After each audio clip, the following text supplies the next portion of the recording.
दिल्ली, एक बिल्डिंग के 24वें फ्लोर के बने एक मीटिंग रूम में बहुत ही गर्म माहौल चल रहा था।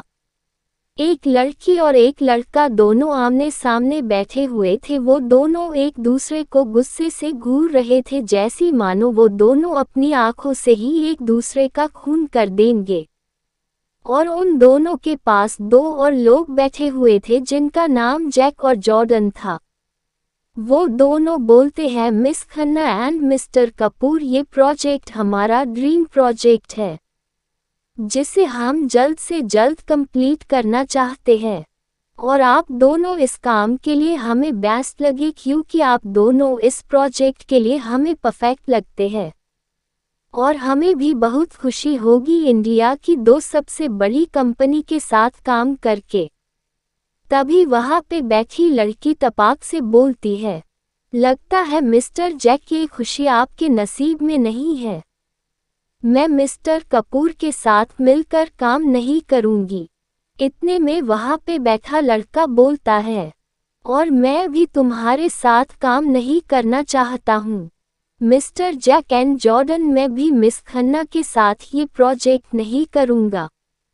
तभी वहां पे बैठे जैक और जॉर्डन बोलते हैं, आखिर क्यों हम चाहते थे आप दोनों के साथ ये प्रोजेक्ट करना, लेकिन ये नहीं हो सकता। ये आवाज miss Khanna and mister Kapoor की थी। वो दोनों साथ में बोलते हैं और गुस्से से एक दूसरे को फिर से घूरने लगते हैं। तो लड़की बोलती है, आप दोनों को किसी एक को चुनना होगा। वैसे हमारी प्रेजेंटेशन देखने के बाद आपको ये डिसाइड करने में आसानी होगी कि किसको ये प्रोजेक्ट देना है आपको। इतने में वहाँ उस लड़की और उस लड़का के असिस्टेंट एक एक फाइल लेकर आते हैं और वो फाइल अपने बॉस को दे देते हैं। वो फाइल लेते हुए वो लड़की मन ही मन सोचती है, ये प्रोजेक्ट मुझे ही मिलेगा मिस्टर कपूर, इसे तो मैं तुम्हारे हाथ नहीं लगने दूंगी। और सामने बैठा लड़का भी एक डेविल स्माइल देता है। वो भी मन ही मन सोचता है, देखता हूँ ये प्रोजेक्ट तुम कैसे लेकर जाती हो मुझसे मिस खन्ना। और वो दोनों अपनी अपनी presentation mister Jack and Jordan के सामने रखते हैं। तो ये देखकर जैक और जॉर्डन एकदम हैरान हो जाते हैं और बोलते हैं, मिस खन्ना मिस्टर कपूर, ये क्या मजाक है। इतने में वो लड़की भी वो देखती है और वो भी हैरान हो जाती है। अगले पल उसे बहुत गुस्सा आने लगता है और ये देखकर सामने बैठे लड़के के चेहरे पर एक बड़ी सी स्माइल फैली हुई थी। वो लड़की बोलती है, ये क्या मजाक है मिस्टर कपूर, आपने मेरी प्रेजेंटेशन चोरी कर ली। क्या आपके पास और कोई आइडियाज नहीं आ रहे थे। तभी वहां पे बैठा लड़का बोलता है, मैंने नहीं चोरी की, चोरी तो आपने की है। और वहां पे बैठे जैक और जॉर्डन को कुछ समझ नहीं आ रहा था कि अब वो क्या करे। इतने में लड़का बोलता है, मिस्टर जैक एंड जॉर्डन, मुझे लगता है ये प्रोजेक्ट आपको हमारे साथ करनी चाहिए। और जैक एंड जॉर्डन को कुछ ऑफर्स भी देता है। उसकी बात से जैक और जॉर्डन सहमत होते हैं और वो डील उस लड़के को मिल जाती है। उसके बाद जैक और जॉर्डन वहां से चले जाते हैं और वहां पे बैठी लड़की तमतमाते हुए बोलती है, ये तुमने ठीक नहीं किया मिस्टर आदित्य कपूर, तुमने मेरी प्रेजेंटेशन चुराई। तो वो लड़का बोलता है, क्या बात है आदि से आदित्य कपूर मिस आलिया खन्ना, वैसे बता दूं, चुराने की तो तुम्हें आदत है और दर्द देने की। अगर मैंने तुमसे एक प्रोजेक्ट चुरा लिया तो इसमें इतनी बड़ी बात क्या है, मैं तुम्हें छोड़ूंगी नहीं। आदित्य कपूर इतना बोलकर आलिया उसके पास जाती है और आदि की कॉलर पकड़ लेती है। और क्या बोल रहे थे कि दर्द देने की मुझे आदत है, तुम्हें क्या पता दर्द क्या होता है मिस्टर आदित्य कपूर। आदित्य कपूर, अगर मैं इस दुनिया में किसी से सबसे ज़्यादा नफरत करती हूँ तो वो तुम हो। मैं तुम्हारी शक्ल भी देखना नहीं पसंद करती हूँ, मुझे तुम्हारी शक्ल से भी नफरत है। तो मैं कौन सा तुम्हारी शक्ल देखना चाहता हूँ, इनफैक्ट जितना तुम मुझसे नफरत करती हो उससे कहीं ज्यादा मैं नफरत करता हूँ तुमसे, समझी मिस आलिया। इतना बोलकर आदित्य अपनी कॉलर से आलिया का हाथ हटाता है और गुस्से से वहां से निकल जाता है। और गुस्से में आलिया भी मीटिंग रूम से निकल जाती है। आखिर क्या वजह है जो आलिया और आदि दोनों एक दूसरे से इतनी नफरत करते हैं, जानने के लिए पढ़िए enemy sugar coat couple. Aditya Kapoor, अगर मैं इस दुनिया में किसी से सबसे ज्यादा नफरत करती हूँ तो वो तुम हो। मैं तुम्हारी शक्ल भी देखना नहीं पसंद करती हूँ, मुझे तुम्हारी शक्ल से भी नफरत है। तो मैं कौन सा तुम्हारी शक्ल देखना चाहता हूँ, इनफैक्ट जितना तुम मुझसे नफरत करती हो उससे कहीं ज्यादा मैं नफरत करता हूँ तुमसे, समझी मिस आलिया। इतना बोलकर आदित्य अपनी कॉलर से आलिया का हाथ हटाता है और गुस्से से वहां से निकल जाता है। और गुस्से में आलिया भी मीटिंग रूम से निकल जाती है। आगे आलिया भी मीटिंग रूम से निकल जाती है। आदित्य कपूर कपूर इंडस्ट्री का सीईओ है, उम्र 26 साल और काफी ज्यादा हैंडसम है। उसकी लड़कियां तो दीवानी है, हर किसी लड़की का सपना है आदित्य कपूर को पाना, और गुस्सा तो उसकी नसों में दौड़ता है। आलिया खन्ना ये खन्ना इंडस्ट्री की सीईओ है, उम्र 22 साल। आलिया बला की खूबसूरत है, अगर उसे कोई देख ले तो देखता ही रह जाए। कमर तक काले बाल, खूबसूरत सी आंख, उसकी एक ही नज़र किसी की जान लेने के लिए काफ़ी है। छोटी सी क्यूट सी नाक, पिंक सॉफ्ट लिप्स, गुलाबी गुलाबी चबी चिक्स जिन पे डिम्पल बने हुए हैं। आलिया उस बिल्डिंग से निकलकर वो अपनी कार की तरफ जाती है और कार में बैठ जाती है।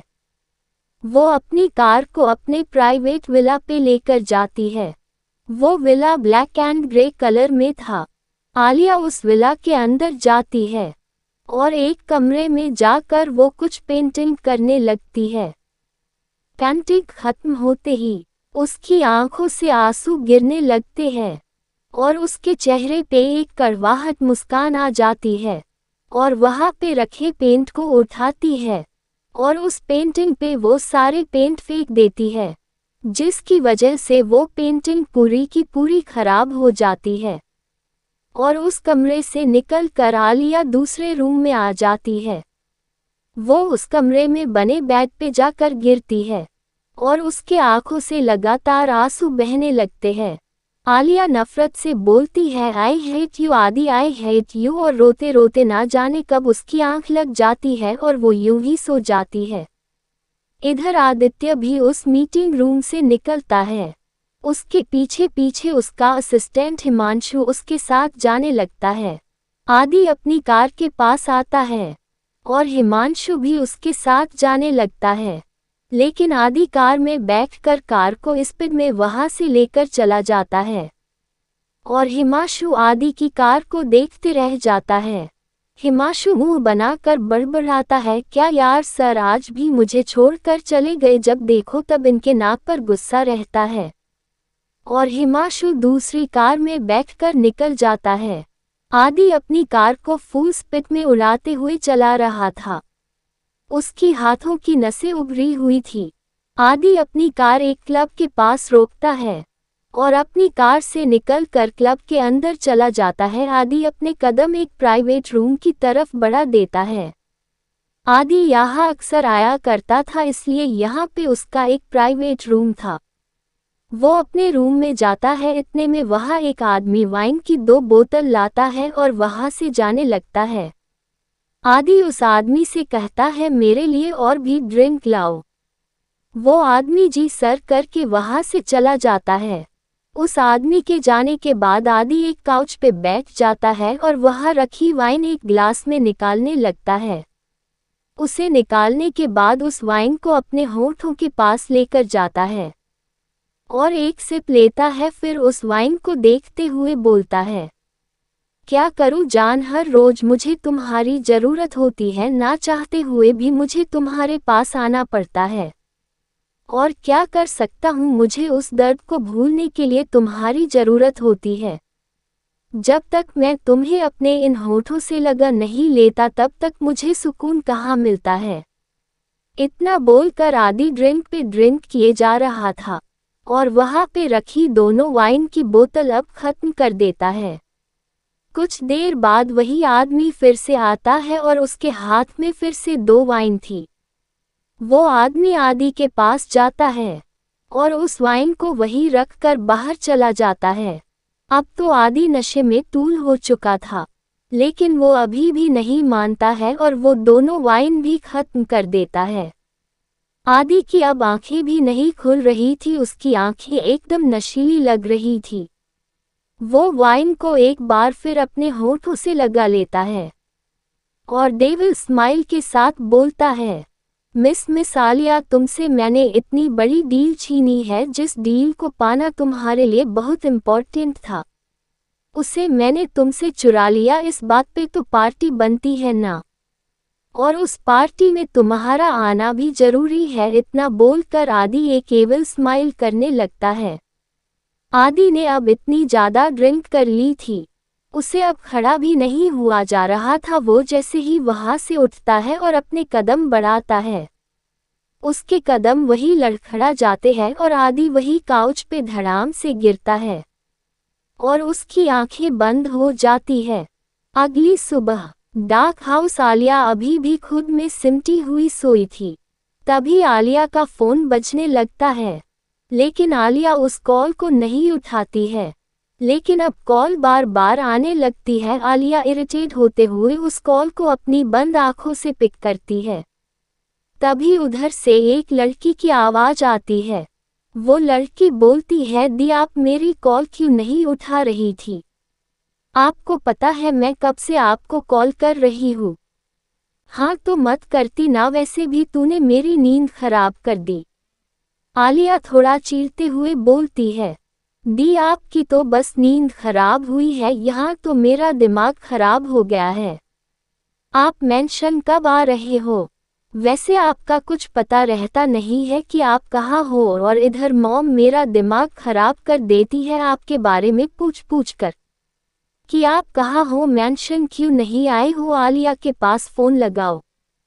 वैसे दी जितना प्यार मॉम आपसे करती है ना, मुझे ये देखकर चीड़ होती है।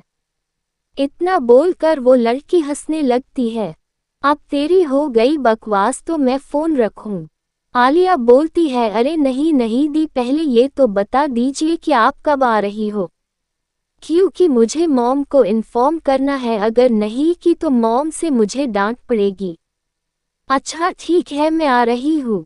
इतना बोलकर आलिया कॉल रख देती है और उस लड़की के चेहरे पर स्माइल बिखर जाती है और दौड़ते हुए एक रूम की तरफ जाती है। मॉम दी आ रही है। आखिर ये लड़की कौन है और आलिया से क्या रिश्ता है, जानने के लिए पढ़िए एनिमी शुगर कोट कपल। इस स्टोरी का लिंक में डिस्क्रिप्शन में है, आप सब इसे पॉकेट नॉवल पे जाकर आगे की स्टोरी पढ़ सकते हैं। और मेरे प्यारे प्यारे दोस्तों, वहाँ मुझे रिव्यूज़ देना ना भूलिएगा और मेरी इस स्टोरी को ज़्यादा से ज़्यादा शेयर कीजिए, प्लीज़ प्लीज़ प्लीज़।